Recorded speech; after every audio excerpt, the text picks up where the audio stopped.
একটা বড় মিক্স আমাদের মাথা থেকে ঝাড়তে হবে, ক্লারিটি দরকার। বাংলাদেশের বড় বড় রেস্টুরেন্ট এবং পার্লারে মেনু চার্ট এবং মেনু বুক মিলিয়ে ফেলে, ইভেন যারা ডিজাইন এবং প্রিন্টিং করে তারা ওই জিনিসটা বোঝে না। কিন্তু আমরা তাদেরই ধারস্থ হই, আবার রিকোয়েস্ট করি যে এইটা করে দেন। দেখা গেছে যে হয় শুধু তারা বই প্রিন্ট করে অথবা সার্টিফিকেট বা কোনো ছবি, অ্যালবাম এগুলো ইত্যাদি তৈরি করে।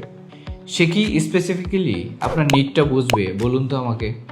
না, বুঝবে না। ধরেন যে কোনো ডিজাইন করতেছে, যে তাকে বলে দিলেও হবে না, কারণ ডিজাইনকে ভাগ করা হয়েছে 8টি ভাগে।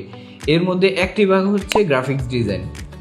গ্রাফিক্স ডিজাইনের একটি ভাগ হলো মেনু ডিজাইন।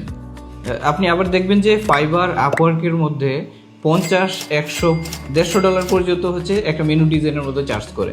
তাহলে যিনি $50 চার্জ করে অথবা $150 চার্জ করে, এই দুইজনের কাজের পরিধি কি এক হবে? না, হবে না। আবার খেয়াল করে দেখবেন $150 যিনি চার্জ করছে তার রিভিউ অনেক ভালো। দেখুন, প্রিন্টিং ইন্ডাস্ট্রি গত 1800 বছর আগে থেকেই এই ইন্ডাস্ট্রিতে কাজ করছে। তাহলে আমরা কি করছি?